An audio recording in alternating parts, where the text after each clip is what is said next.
When I was a kid, maybe like some of you, I decided a couple times I was going to run away, right?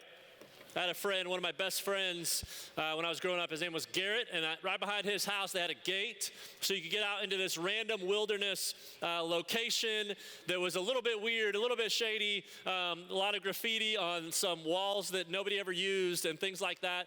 But we'd go back there a lot, but every now and then we'd get a little frustrated. We'd get in trouble or something. We'd say, you know what, I don't want to have to deal with this. We're going to run away. And so, grab a Pop-Tart or something and, pack our bag and go out to the back. And you know what would happen if you ever did this when you were a little kid? What would happen in those times is before too long, you'd be like, you know what, I don't know if this is working out, right? You'd start to get a little hungry. It'd be dinner time, and you're like, I don't know where I'm going to sleep. I'm afraid of the dark, all that kind of stuff. And what you realize is this whole running away thing and this freedom that I thought I was going to have from running away for the last few hours isn't quite what I had expected.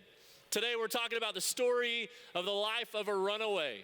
We're picking up where we left off a couple weeks ago, where Craig was talking about the story of a well-known story called the prodigal son, or some people call it the lost son. Here's where we picked up where Craig left off. Luke chapter 15, verse 11, it says, Jesus told them this story. A man had two sons. The younger son told his father, I want my share of your estate now before you die. So his father agreed to divide his wealth between his sons. A few days later, this younger son packed all of his belongings and moved to a distant land. If you didn't get to hear the messages a couple weeks ago, you need to go back and listen to those messages, great messages. But this son says to his father, I want what's coming to me. I'm not worried about you. I just want what's coming to me. So I need you to give me my share of my inheritance. I want to take it. I don't want relationship with you anymore. What he was essentially saying is, I don't want to live under your authority anymore. I don't want to live by your rules. I want you to give me what's coming, and I'm going to go do my own thing. Now, I've got three kids. My wife and I, we have an 11-year-old, a 7-year-old, and a 5-year-old, and they're all playing basketball right now. And it's a lot of fun. Our 11-year-old knows basketball, but he's getting better at it. Our other two are still kind of learning the game. And I've got my son is going to pass me a basketball. Good pass, see? He knows. Two-handed chest pass, I like it. So they're learning the game, but if you go to Upward, I was at Upward yesterday over in our FLC, Upward basketball. And when my 5-year-old is playing basketball, what happens is that those kids, a lot of times they'll catch the ball and they'll start dribbling between their legs and stuff, right? No, of course not. They catch the ball and we say, go that way, and they go like this. Right? And you say, no, you got to dribble. And so they try to dribble, then they pick it up, then they dribble, then they pick it up, then they pick it up and dribble. I mean, they do it over and over and over again, right? And you know what else they don't like? Lines. They don't know where out of bounds is. They're constantly running out of bounds, right? I mean, they'll chase a ball. They're out of bounds. They're in the next court over. They're running around. You're like, no, over here. Like, you got to play over here. But here's the truth. It's cute. It's cute because they don't understand all of the rules. You know what's not cute? A high school varsity basketball player that catches the ball and goes, right? Or they double dribble. It's not cute. In Upward, there's rules for a reason. In basketball, there's rules for a reason. The rules are there for protection. Yesterday in Upward, there were some really good tackles. Great tackles, right? And you're like, no, you can't do that. They're there for protection. The rules are there for order, to keep from having absolute mayhem and absolute chaos. But here's the thing. If you go watch some of the best basketball players in the world, if you watch the Rockets and the Jazz play last night, you watch them and you're not sitting there looking, saying, man, that is so restricting. Those rules are so restricting. They must be so frustrated that there are lines around the court that they're not allowed to go out of with the ball. They must be so frustrated that they can't tackle people. They must be so frustrated that they have to dribble. No, what happens is you watch Russell Westbrook go up on an alley-oop from James Harden and dunk over top of a guy, and you're like, man, that looks like freedom, right? You don't watch them and think, man, that's so restricting, that's so awful, I can't believe it. No, the best people, the people who get it, the people who are the best at it, they actually look free. They don't look restricted when they play the game. Now, some of you might say, you know what, basketball's not my thing. I want you to think in terms of the music. Imagine if some of the band members decided, you know what, I know we have these chord charts. I know we have, notes we're supposed to be playing. I think I'm just gonna play my own thing, right? They're not sitting back here thinking, you know what, this is so restricting. What they're thinking is, if I do my part, this is beautiful. And all of us got to appreciate the beauty of them leading us in worship because they all joined together. They didn't see it as restricting. They saw it as something that was going to free them up. They saw it as something that was going to free all of us up to help us worship. And this is the picture of what was happening. But this guy said, you know what? I don't like this. I don't like all the rules. I don't like all the restrictions. I'm going to do things my own way. So here's what happened. A few days later, this younger son packed all of his belongings and moved to a distant land. And there he wasted all of his money in wild living. About the time his money ran out, a great famine swept over the land and he began to starve. He persuaded a local farmer to hire him, and the man sent him into the fields to feed the pigs. Now, you have to understand, for us, we have FFA and stuff like that. Feeding pigs was not a big deal. For a Jewish person, this was the worst possible job you could have, because pigs were unclean animals. And so to do this would have been a detestable job, an awful job for them. And then it says this, the young man became so hungry that even the pods he was feeding the pigs looked good to him. He was so empty. He had nothing left. He was literally starving. He was willing to eat anything. He looked at what he was feeding these nasty animals, omnivores that will eat anything. They were considered detestable animals, and he wanted to eat what they were eating. That's how bad it was. He could have stooped no lower. This is what Jesus is saying. He could not have gotten to a lower place. And then it says, but no one gave him anything. All those people that were around when he had all the money, all those people that were at the parties that he was throwing, now that he has nothing, now that he's empty, when all of it was gone, there was no one around to help him. He was at the bottom. But how did he end up there? As I was studying this passage, I began to look at it and think, what did it look like? What did this journey look like? How did it begin to unfold that got him there? Because when he started, he surely didn't expect that. He wasn't aiming for this at all. So I started breaking it out in little chunks and in little phrases. We're going to look at those for just 1 second. Verse 13, it says, and there. Where's there? The distant land. He had gone off to a distant land. He'd gone off on a journey, a long journey, away from home, away from his father, away from the rules, for sure, but away from his father. He had gone to the place he wanted. He had gone where he wanted. He was in a land that he thought was going to bring him freedom, and he was free to do whatever he wanted. He had all the money he needed to do what he wanted. He had gone to the place where he had freedom. He was no longer under the rules and restrictions. Nobody was telling him what to do. He was getting to make his own decisions. He was completely free, right? It says, and there he wasted all of his money. He squandered it. The word literally means to scatter. He scattered all of his money, spent it foolishly, and it sucked him dry, everything he had. I want to point out something that I began to think about as I was looking at this part, is that for all of us, when we come to this place, there's a certain level where we can try to drown out the call of the Holy Spirit on us, the conviction of the Holy Spirit, where we can use our resources and we can drown it out. Some people use substances to do that, stuff they put into their body to try to drown out whatever might be calling, to try to drown out some pain, to try to drown out all these different things. We can use our resources to try to do that. Some people use relationships. Some people disappear with themselves electronically in front of screens or in front of movies or with music. We try to drown out these voices, and we could do that for so long. There's a certain amount of time we could do that, but all of us get to the point where it's just us. We lay our head down on our pillow at the end of the day, and we can't drown it out anymore. We know that it's not working. He wasted all of his money, what he thought was going to help him experience lasting freedom. He said, Dad, give me what's coming to me because this is what I need to experience freedom. And he said he wasted it in wild living.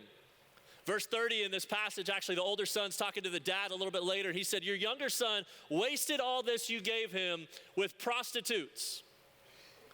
He said he spent it all on these sensual desires, these passionate desires that he had. He just wasted it on these kind of things. Now, if you look through the whole of Scripture, it wasn't just sexual desire that he fulfilled.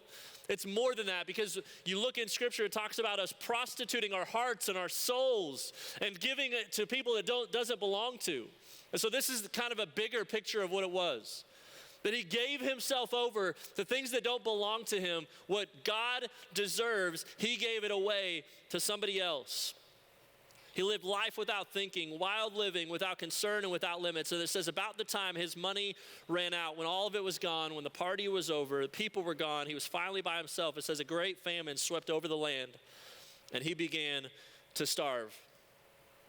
The place that he thought was going to find freedom, happiness, joy, fulfillment dried up. It was all gone. A great famine hit the land. And that's true for all of us when we walk in this lifestyle of sin. He had nothing left. Life in the far country was not at all what he'd expected. Why is that? Because sin always overpromises and always underdelivers. Sin will always overpromise and always underdeliver. Sin promises freedom, but brings slavery. It promises freedom, but brings slavery. Listen to what Jesus said in John chapter 8. Jesus replied, I tell you the truth, everyone who sins, this literally means to choose a life of sin, is a slave of sin.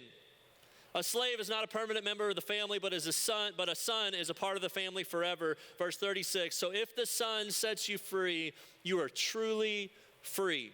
Galatians chapter 5 verse 1 says, it is for freedom that Christ has set us free. Therefore, keep standing firm and do not be subject again to the yoke of slavery. He said it's for freedom that Christ has set us free. He didn't set us free from sin so that we could go back into slavery. He didn't set us free from sin so that we feel like we have to obey all these rules. And this is what it's talking about. Don't subject yourself to a yoke of slavery. Don't take that slavery to the law or to sin back on you, because you've been set free from that in Jesus Christ. This is the picture. Sin promises freedom, but brings slavery. It promises life, but brings death. Death to our spirit, our soul, our mind, our body.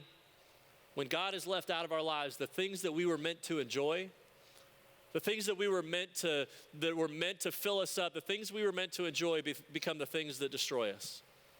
What you were meant to enjoy becomes the thing that destroys you whenever you turn away from God, when we choose to do things our own way. It promises life, but it brings death. It promises fulfillment, but brings emptiness. I started thinking, what if he didn't run out of money? Some of you may be thinking, what if he didn't run out? What if he had more resources? Could he have dug far enough that he had actually found what he was wanting? Maybe it's just that he didn't have enough to actually achieve what he wanted to achieve. There's a man in the Bible named Solomon, a king of Israel in history. He had more money. They've said that he may have been the richest person to have ever lived, if not the richest, one of the top few to have ever lived. They said right now in today's money, he would have been worth over $2 trillion. $2 trillion. Jeff Bezos, Bill Gates, put them together, they're still not even in the ballpark. This is the kind of money he had, $2 trillion. And you want to know what he did with it? At one point, he said, you know what? I'm not going to deny myself of anything. I'm going to do everything I want to do. Whatever I desire, that's what I'm going to do. If I want it, I'm going to get it. If I want that person, I'm going to buy that person. If I want to bring this thing in, I'm going to bring this thing in. I'm going to deny myself of absolutely nothing. And he had the resources to do it. And it never ended. His resources through the end of his life never stopped. He could have done everything he wanted to do, and he did. And do you want to know what the conclusion was he came to? He said it's all meaningless. Chasing after the wind. He said, I've denied myself of nothing. I've gone after everything my desires have told me are important. I've denied myself nothing in the moment. If I wanted it in the moment, I got it in that moment. And he said, it's all useless. It's all meaningless. It's all worthless. It's all empty. That was where he came. That was the end of where he came. It promises fulfillment, but always brings emptiness. And a really popular one in today's culture It promises to help you find yourself, but always helps you lose yourself. Oh, I just want to find myself. I just want to be free to be me. I'm going to find myself. And what we do in the process is we lose ourselves. Mark chapter 8, Jesus is talking. He says, what good is it to gain the whole world but forfeit your very soul? He says, what good is it to gain the whole world but forfeit your soul? Now, what is he talking about the world? Is he talking about a planet? No, we don't get the planet. It's not talking about the people. He's saying when we buy into this lifestyle, this way of living, we buy into a twisted system, a system of belief. What good is it if you get that, if you have to trade your very soul? You actually lose the most important part of you in the process of trying to gain and find yourself. You lose yourself. I want you to imagine it this way. Imagine you pull up to, you hear about this nuclear test site. You pull up to this site and you're like, man, this looks cool. I'm kind of intrigued by it. It's kind of like Area 51, not allowed in, but I want to go see it. So you pull up, there's a fence and there's a gate, and the gate is wide open. But there's signs on the fence right by the gate. One of them says caution. One of them says radiation. And then there's another sign that says this. It says nuclear test site, enter. Now you look at it and you're like, you know what? I feel like maybe there's supposed to be something else there. It's probably supposed to be something else there, but it says enter. And so you look in this gate and people are going in the gate. And you're kind of intrigued with what's behind there. And you're like, I see all those people going in and they look kind of like they're having fun. What's wrong with the system? It's not the people, it's not the site, it's that there's a broken and twisted system, a dangerous system that is put into place. It's a hazardous system, it's an unhealthy system, but you say, but you know what, it's the system, like it says enter and people are going in and they look like they're doing okay. And honestly, if I stand out here, I kind of look crazy.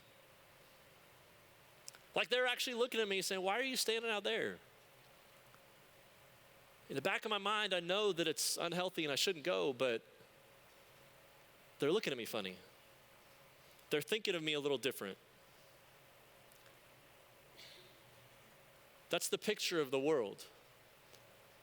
That it's a twisted system. It's a twisted system of belief, twisted from its original intention, and some of us are buying in.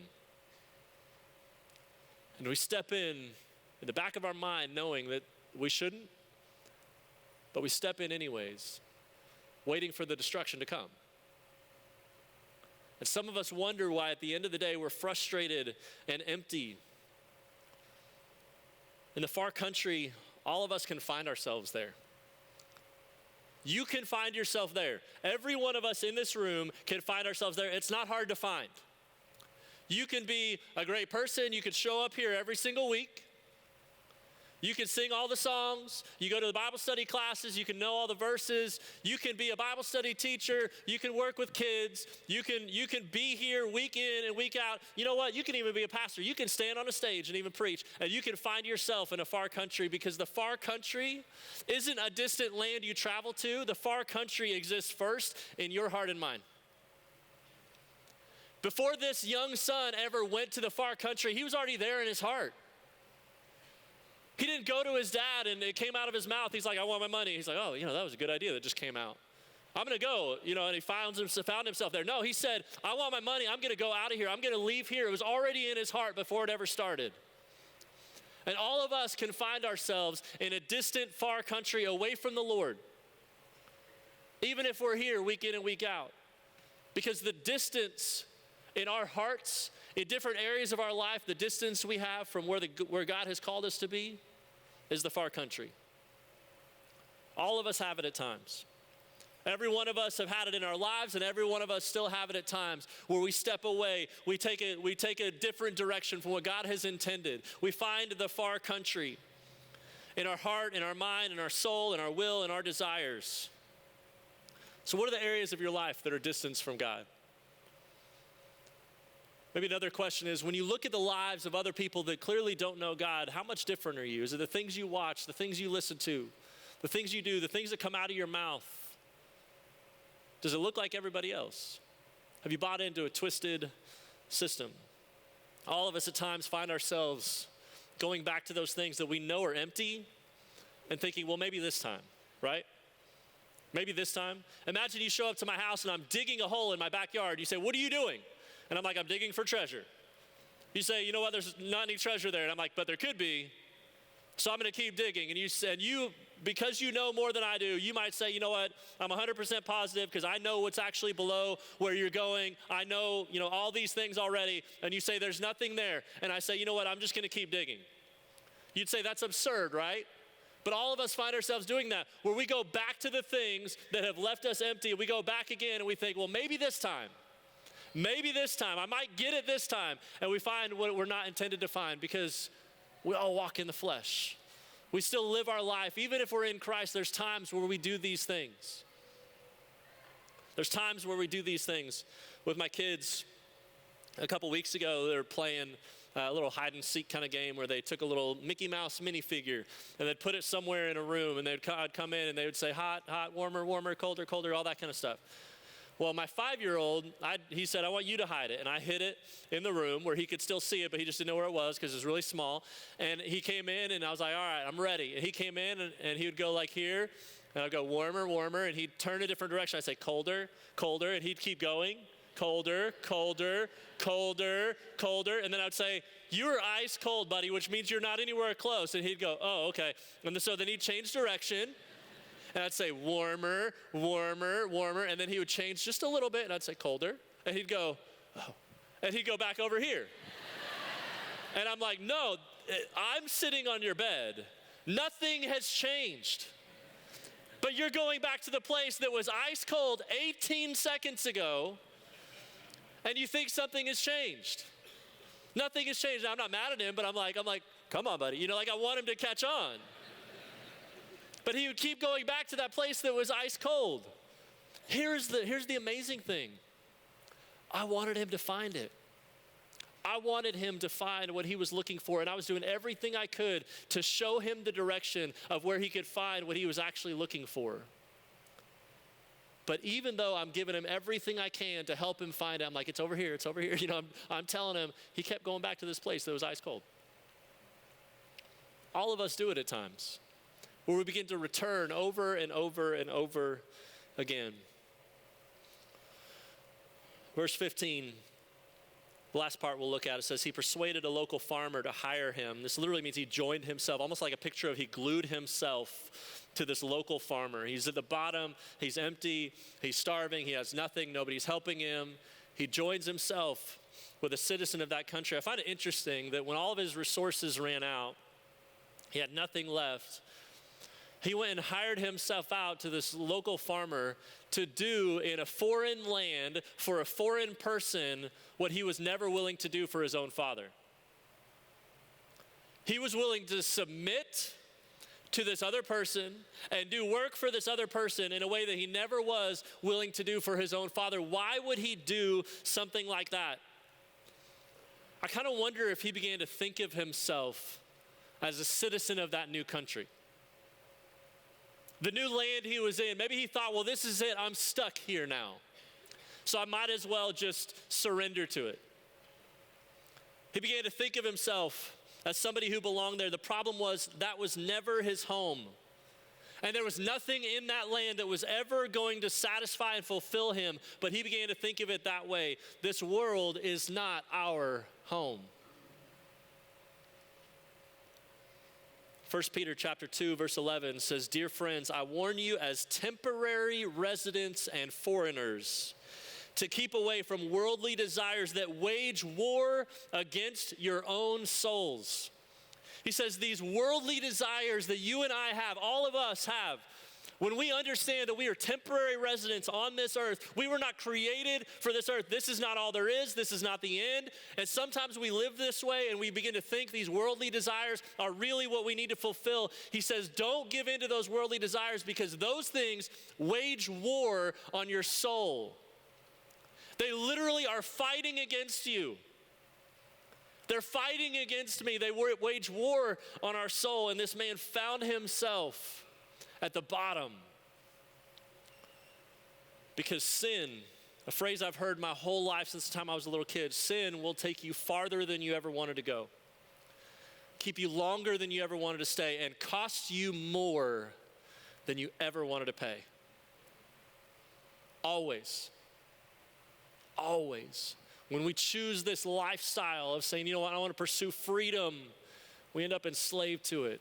It costs us more than we ever wanted to pay. Listen to this. It's a very old poem from an unknown poet. It says, you'll pay. The knowledge of your acts will weigh heavier on your mind each day. The more you climb, the more you gain, the more you'll feel the nagging strain. Success will cower at the threat of retribution. Fear will fret your peace and bleed you for the debt. Conscience collects from every crook more than the worth of what he took. You only thought you got away, but in the night you'll pay and pay. There's an old pastor, his name was R.G. Lee. And he preached a sermon. They said he probably preached it over 1,000 times. He was born in the late 1800s and was a pastor in the early 1900s to the mid 1900s. He preached a sermon called Payday Someday. And it was about an hour-long sermon. He preached it over 1,000 times. I want to read you some of it. I won't read the entire hour, but I want to read you just a few little pieces of it. It says, payday someday is written on the constitution of God's universe. Payday comes as certainly as night follows day, because sin carries in itself the seed of its own fatal penalty. Fathers sow the wind, and children reap the whirlwind.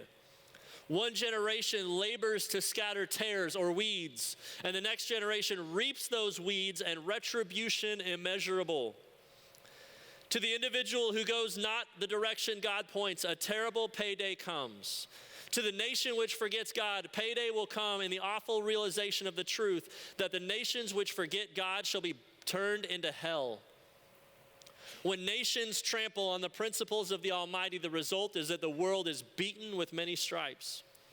To the home that has no room for Christ, death and grave clothes are certain. A man can prostitute God's holy name to profane lips if he will, but he is forewarned as to the payday.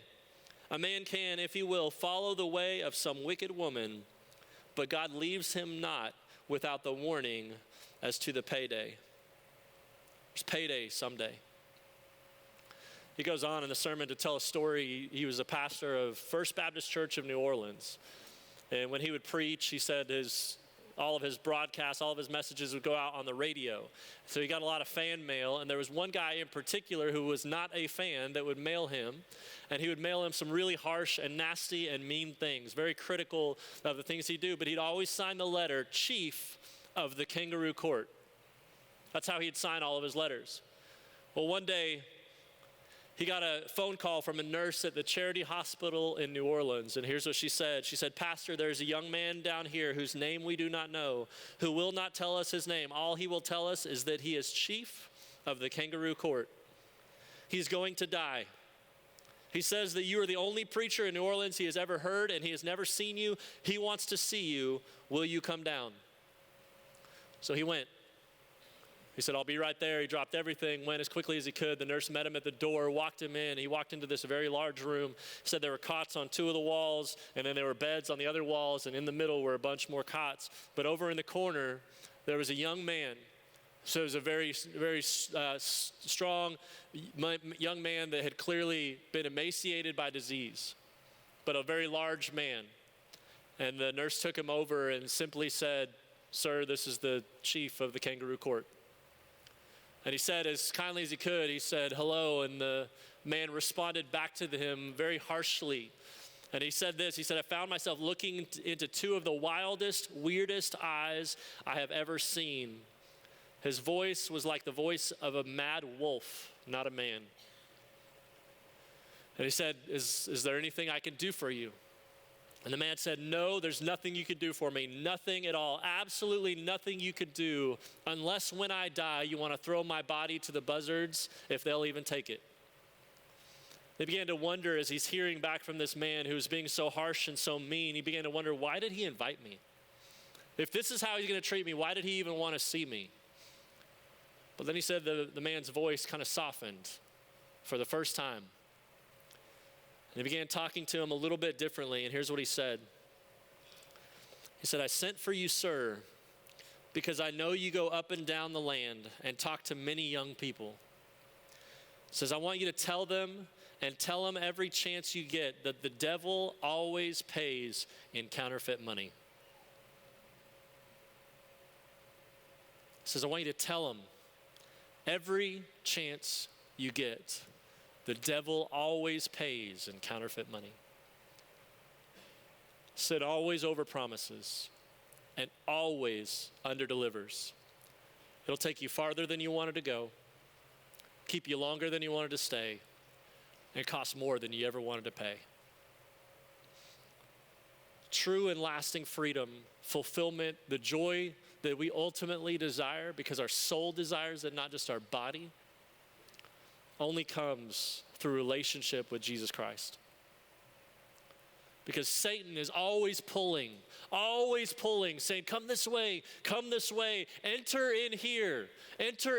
We're twisting the system, but come this way, you'll find what you need. And every time we do, we find ourselves empty.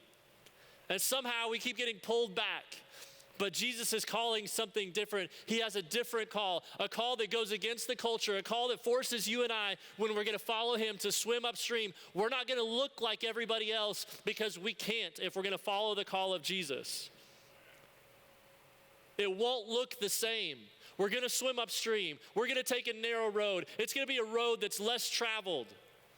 Because it's a call to die to ourselves, to take up our cross daily and to follow him. And it's an amazing call. It's a life-changing call. It's an eternity-changing call. It is an earth-changing, earth-shaking call. It is not an easy call. It's not easy. It never will be easy. But it's always worth it. Here's the beauty of it. You can't earn it. You can't achieve it. We don't deserve it. It's given to us freely. No matter where we are, distant land, he offers it to you and to me. And all we have to do is receive it. To submit to him. Say, God, I'm sick of getting paid off that way. It's always empty. It's always counterfeit. And it always costs me more than I ever wanted to pay. I'm not going to do that anymore. And we turn to him and say, God, I surrender to you. I want to experience the freedom of walking with you. And it changes everything.